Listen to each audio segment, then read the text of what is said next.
It's a question from your Lord to mankind and জিনকাইন্ড।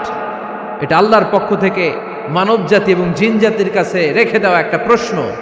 ফাবি Eygi আলা এ রব্বিকুমা তুকাজ্জিবান, আমার কোন নেয়ামতকে অস্বীকার করবি তুই? আল্লাহর কোন নেয়ামত অস্বীকার করার কোনো ক্ষমতা আমাদের আছে? নাই, অসম্ভব। এজন্য এটা একটা প্রশ্ন।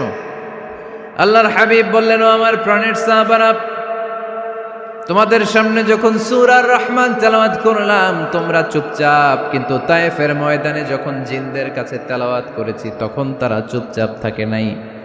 যতবার আমি ফাবিআইয়ি আলাই রাব্বিকুমা তুকাদ্দিবান তেলাওয়াত করেছি, প্রত্যেকটা আয়াত শেষে এই প্রশ্নের উত্তর তারা দিয়েছে।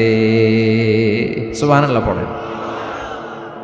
যতবার এই আয়াতটা পড়েছি প্রত্যেকবার এই আয়াত শেষে তারা প্রশ্নের উত্তর দিয়েছে। তারা প্রত্যেকবার বলেছে লা